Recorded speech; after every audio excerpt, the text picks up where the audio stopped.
Et on poursuit cette émission. On est toujours en compagnie de Pierre Pelouzet, président de l'Observatoire des achats responsables. À mes côtés également Pierre-Olivier Brial, directeur général délégué de Manutan et partenaire de cette émission. Et Caroline Tissot, directrice générale des achats pour Accor Hôtel. Bonjour à tous les deux. D'abord, moi je voulais savoir, Caroline, quelles sont les attentes de vos clients sur les achats responsables? Est-ce que aujourd'hui, un client qui va dans un hôtel se dit tiens, où a été acheté le lit dans lequel je vais dormir ce soir? Est-ce que c'est quelque chose qui vient à l'esprit spontanément quand on est client chez Accor Hôtel? Alors, je pense que, en tout cas, c'est quelque chose qui est de plus en plus à l'esprit des jeunes générations.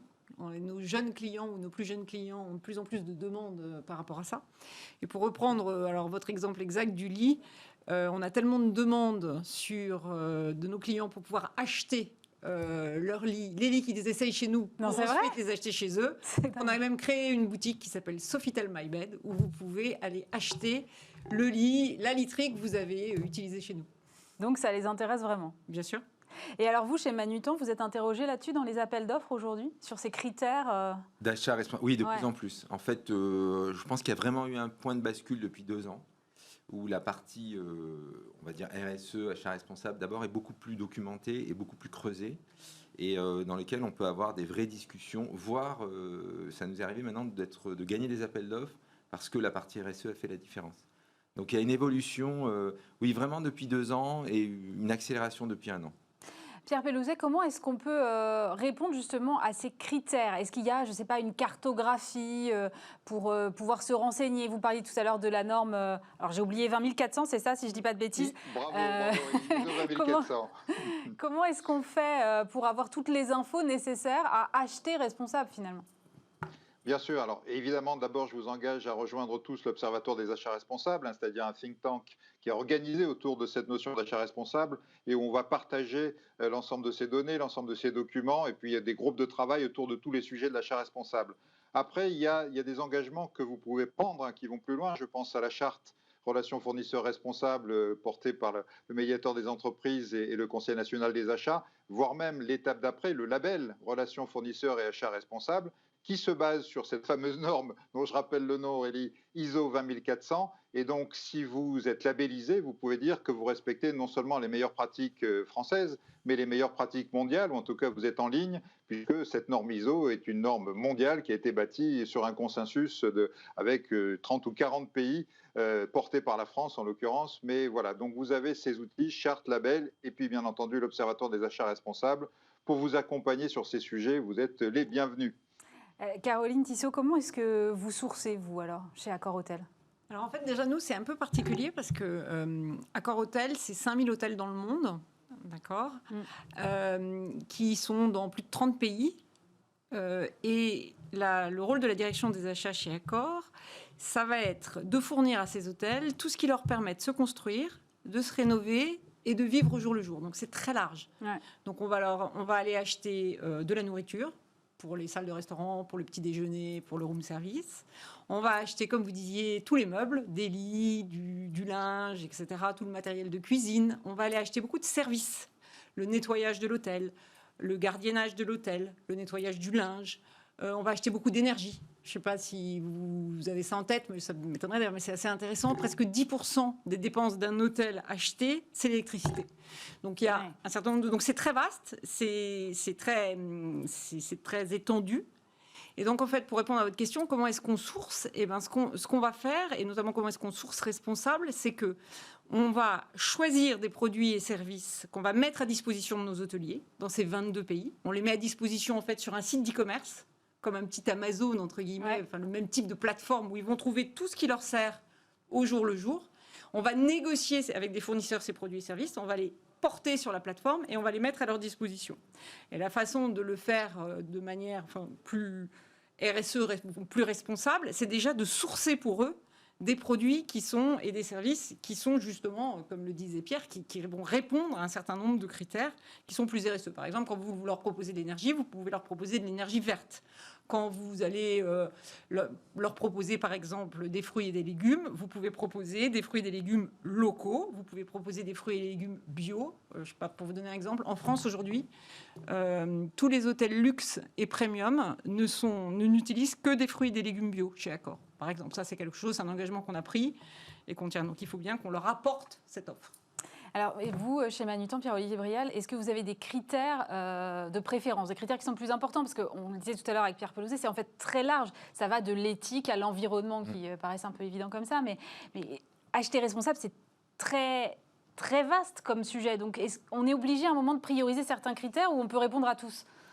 Alors effectivement, c'est un sujet qui est vaste et dans lequel je pense d'ailleurs que le prix fait partie. C'est-à-dire que je crois qu'il ne faut surtout pas opposer le prix à l'achat responsable, parce que pour moi l'achat responsable, c'est si on prend toutes les composantes, le respect de l'environnement, le prix, la qualité, la sécurité, est-ce que ce produit a impliqué des personnes dans l'insertion, etc. En fait, c'est trouver l'optimum entre tout ça. Et donc, c'est difficile pour moi de dire il faut en choisir un et rejeter les autres, parce qu'en fait, je pense qu'il faut tout prendre. Après, il y a une première question, c'est est-ce que le produit existe? Si on prend ne serait-ce que le local, il peut Oui, parfois ça exister. n'existe pas, oui, bien sûr. Ensuite, quand il existe, est-ce qu'il sera acheté par les clients? Parce qu'aujourd'hui, on a quand même encore une question du prix qui est importante. Et donc, ce qu'on essaye de faire, nous, c'est un travail interne, mais je pense qu'à notre petite échelle, mais je pense que c'est quelque chose qui devrait être fait de façon plus globale, c'est de redéfinir ce qu'on appelle un prix. C'est-à-dire que, en fait, dans le monde des achats, il y a ce qu'on appelle le coût complet. Et c'est là aussi qu'on est passé de la pure négociation de prix, mais quand on commençait à se dire non, mais quel est mon coût supply chain, mon coût d'acquisition, etc., on a commencé à voir que certains achats qu'on faisait à des prix très bas, en réalité, coûtaient plus cher. Moi, je crois qu'il faut que la partie environnementale, la partie insertion, etc., il faut qu'on travaille tous ensemble à faire rentrer ça dans une notion de coût.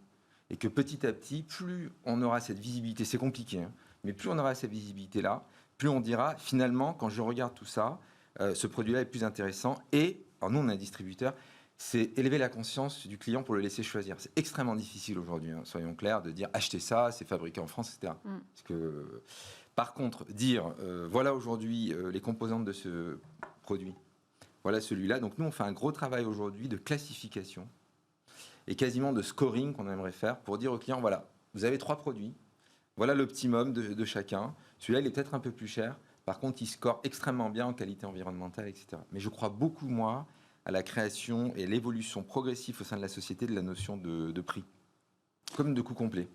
Justement, Pierre Pelouzet, c'est quelque chose qui ressort, ça, dans les interrogations que vous avez menées avec l'Observatoire et dans votre baromètre. La réduction des coûts, elle compte. Comment est-ce qu'on fait marier ces critères-là avec la réduction des coûts? Parce que c'est vrai que souvent, mieux sourcer, ça coûte un peu plus cher. On le voit avec le bio, mais pas nécessairement que le bio. Il y a plein d'autres exemples. Effectivement, mais je crois que petit à petit, dans notre société en général, et en particulier dans le monde professionnel, cette notion de coût complet là, qui vient d'être mise en avant commence à avoir du sens. C'est-à-dire que oui, si on continue à se dire moins cher, moins cher, moins cher, d'une part, on va avoir moins de qualité, moins de qualité, moins de qualité, et en plus, on a un impact économique qui est énorme. Hein. Si je prends juste l'exemple du lait que vous connaissez bien, quand vous regardez les fameuses briques de lait de C'est qui le patron, où on vous dit en payant 2-3 centimes de plus votre brique de lait, vous allez permettre à des agriculteurs de vivre et d'élever leur bétail correctement. Là, on commence à avoir une notion de ce qu'est le coût complet, c'est-à-dire un niveau de qualité, un niveau d'impact social, sociétal. Ça a un coût et il faut reconnaître ce coût qui est parfois peu différent du coût de base, mais quand même, ces quelques centimes peuvent faire la différence. Après, si je vais à l'autre extrême, l'exemple d'Accor est magnifique. Hein.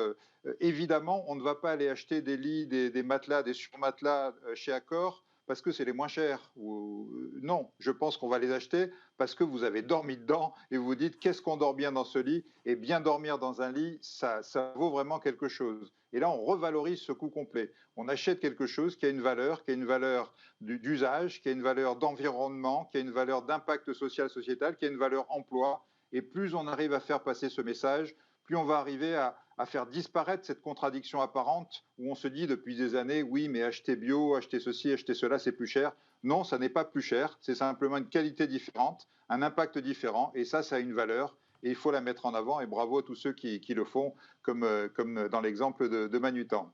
Et Caroline Tissot, vous avez des expériences comme ça à nous raconter, des exemples concrets de finalement, on se dit, tiens, on met en place une politique qui va forcément nous coûter plus cher, et puis non, au bout du compte, finalement, on se rend compte que ça coûte moins cher? On en a beaucoup, en fait, et là où je suis d'accord avec ce que vous dites tous les deux, c'est qu'il y a une volonté du client, finalement, de nous accompagner dans cette recherche de sens, en général.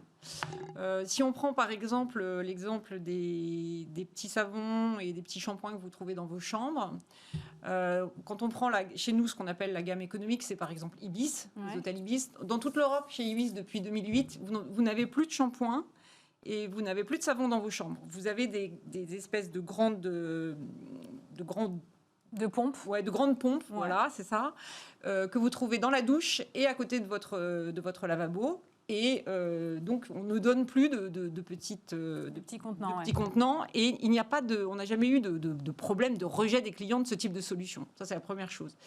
Mais on peut le voir aussi, et je trouve ça assez intéressant parce que ça, c'est plus récent.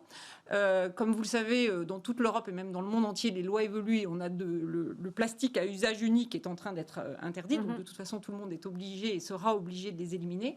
Donc, à nouveau, ces petits contenants shampoing sont dans du plastique. Donc, on est passé pour les hôtels de luxe sur des contenants en verre, qui là, par définition, sont plus chers, en fait, ou en tout cas, les solutions qu'on a aujourd'hui sont plus chères. Et en fait, on a fait des expériences, et on fait des expériences tout à fait intéressantes. Au lieu de les mettre dans les chambres, on les met à la réception. On propose aux clients quand ils arrivent, donc on ne le cache pas, on propose aux clients quand ils arrivent, est-ce que vous voulez un shampoing, un savon, 2 shampoings, 3 savons, un peigne, etc. en plastique, une brosse à dents. Et en fait, on voit un comportement assez responsable, voire très responsable des clients, qui nous disent, bah oui, tiens, je vais prendre un savon et je vais prendre un shampoing, ça, j'en ai pas besoin, gardez-le, etc. Et donc, du coup, le coût complet de la solution pour le propriétaire hôtelier, mais aussi pour le client, parce que tout se retrouve finalement dans le prix final de la chambre, est amélioré, tout en respectant, du coup, l'environnement. Oui, c'est un exemple très concret. Chez Manutan, vous avez aussi l'impression que les attentes des consommateurs changent. Vous dites qu'on est de plus en plus challengé sur les appels d'offres. Il y a un changement de mentalité, première question. Et deuxième question, est-ce que ce changement-là, il n'est pas accéléré par la crise qu'on est en train de connaître ? Alors, oui, il y a un changement. Moi, j'ai vraiment l'impression qu'on est un peu, il y a 4-5 ans avec Internet. Ouais. Ce qu'on a vécu, en tout cas dans le B2B, c'est-à-dire, il y a plein de signes qui montrent que ça change. Ce n'est pas encore la grande vague. Mais ceux qui se disent oui, ça reste relativement marginal, j'ai quelques appels d'offres, à mon avis, se trompent parce que la grande vague va arriver. Et notamment, on voit aujourd'hui qu'il y a des grands fonds qui sont en train de sortir leurs actifs de l'économie carbonée pour aller vers des entreprises qui considèrent beaucoup plus responsables. Donc il y a un mouvement de fond. Et nous, on a tous ces petits signes qu'on voit. Moi, ça fait 20 ans que je suis chez Manutan. Donc ces petits signes qu'on voit, mais parfois même, je peux être franc, des appels d'offres sur lesquels nous, on a été mal classés. Parce qu'on a fait une mauvaise réponse et on a eu un peu, comme on dit en bon français, un wake-up call, où on s'est dit, non mais attends, il faut qu'on soit beaucoup plus clair sur ce qu'on propose, etc. Donc ça, c'est des signes. Je ne peux pas vous dire que c'est tous les appels d'offres aujourd'hui, que c'est tous les clients, mais il y a des vrais signes, là-dessus. Et donc, on est vraiment face à un point de bascule. J'en suis certain. Il y a une différence entre les appels d'offres privés et les appels d'offres publics ? Alors, là, je lance un appel. Ah, d'accord. Non, je lance un appel au public parce que moi, je pense que les régions et l'État, et certaines le sont, doivent être moteurs là-dedans. Aujourd'hui, ce qu'on peut voir encore dans les achats publics, c'est qu'on met une telle pression sur les coûts des collectivités notamment, qu'on va avoir une approche un peu en silo. C'est-à-dire des acheteurs à qui on demande d'acheter le moins cher possible. Donc, qui peuvent parfois, pour certaines filières, par exemple dans le mobilier, faire qu'on ne peut pas vendre du français. Mais c'est impossible. Voilà.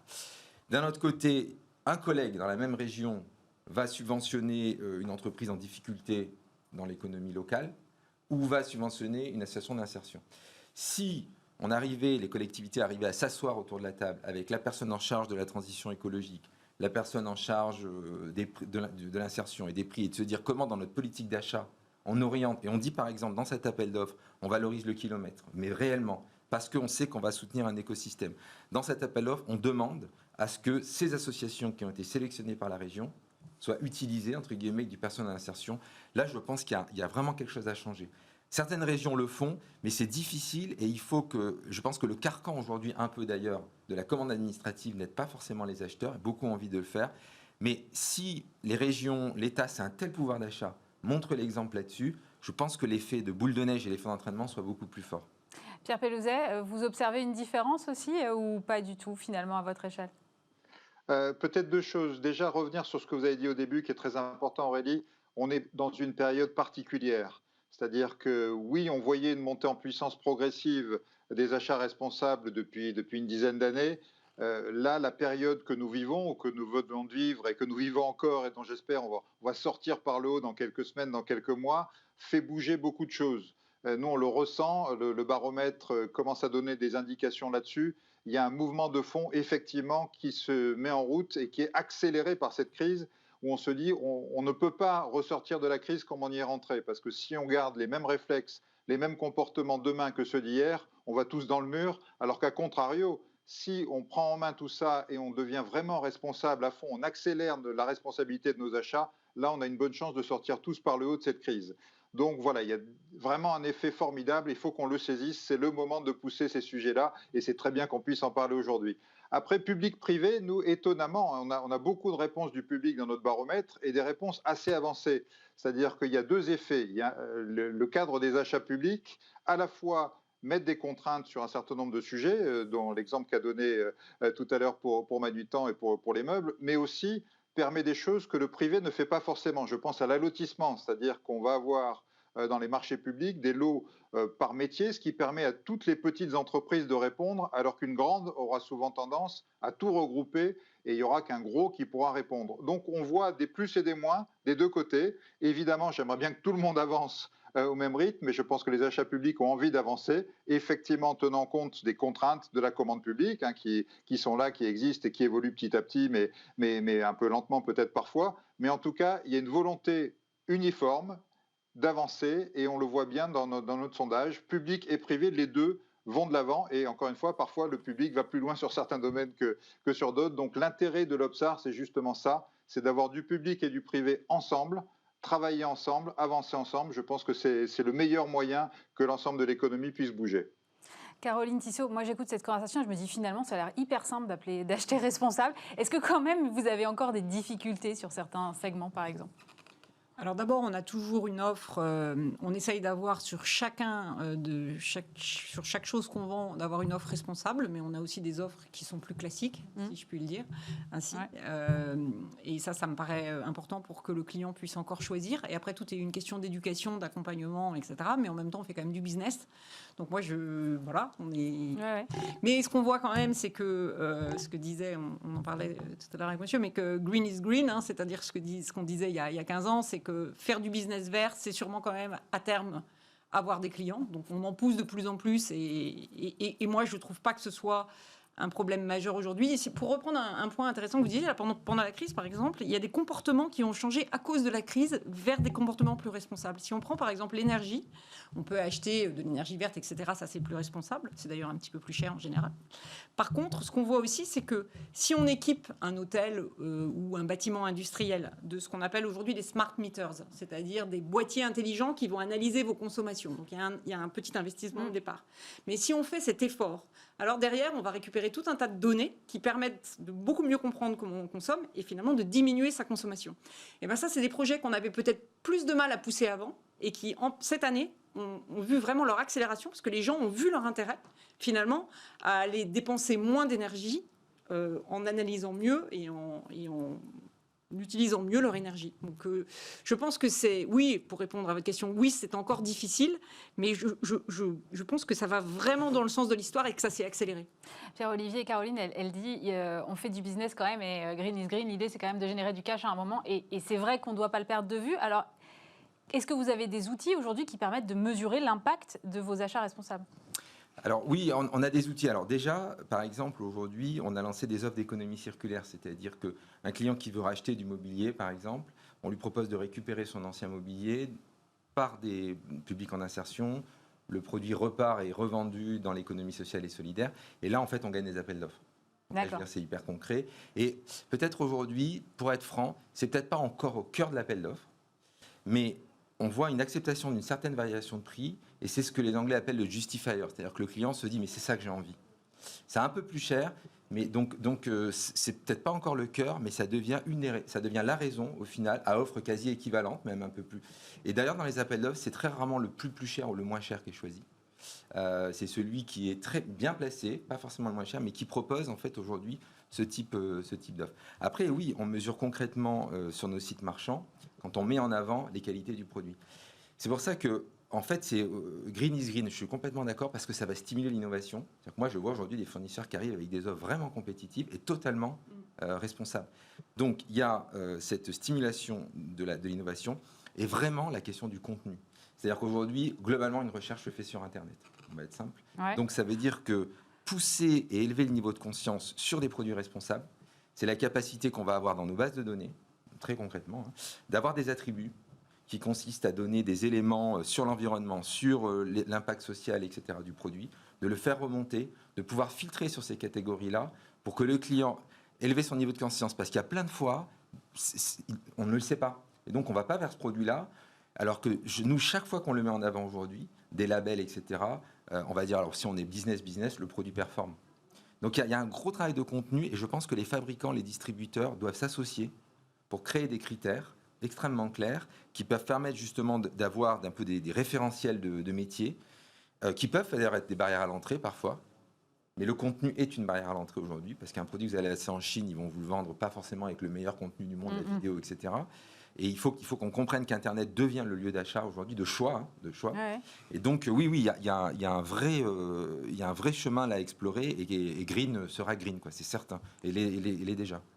Pierre Pelouzet, j'ai l'impression qu'il y a encore quand même un peu de pédagogie à faire. Donc, un label comme votre label Relations fournisseurs et achats responsables, forcément, ça y contribue. Les labels, à un moment, c'est obligatoire si on veut rendre les choses peut-être plus lisibles. Effectivement, il y a un besoin de lisibilité, il y a un besoin de clarté, il y a un besoin d'affichage, sérieux. C'est pour ça que les labels sont importants. Ce label-là en particulier, Relations fournisseurs, achats responsables, c'est un label public-privé, donc il a l'avantage d'être porté par la puissance publique, ce qui donne un gage de sérieux et en même temps de s'appuyer sur le Conseil national des achats, donc qui montre que la fonction achat de manière générale est embarquée. Donc oui, rentrer dans cette démarche-là, ça permet un affichage sérieux des intentions et de la mise en œuvre des achats responsables. Ça permet aussi de rentrer dans une communauté, dans une collectivité. Et ça, c'est important parce que quand on est labellisé, qu'on soit une TPE, une PME, une ETI, un grand groupe, un public, un privé, on parle le même langage, on porte les mêmes valeurs, on échange ensemble. De la même manière, quand vous êtes adhérent de l'Observe, l'Observatoire des achats responsables, vous portez aussi les mêmes valeurs et vous partagez les mêmes choses. Donc, rentrer dans des communautés, c'est aussi un des avantages, un des intérêts de se pencher sur les achats responsables. Vous allez pouvoir partager des valeurs avec des gens qui portent les mêmes que vous, échanger des bonnes pratiques. On parlait d'indicateurs, il y a des travaux sur les indicateurs qui existent, échanger du savoir-faire, échanger de la connaissance. Et tout ça, ça permet d'accélérer en interne comme en externe la prise en compte et la mise en œuvre des achats responsables. Merci beaucoup Pierre Pelouzet, président de l'Observatoire des achats responsables, Pierre-Olivier Brial, directeur général délégué de Manutan et Caroline Tissot, directrice générale des achats d'Accor-Hôtel. Merci à tous les trois d'avoir été avec nous. On se retrouve bien sûr très prochainement pour un nouveau numéro de Smart at Work.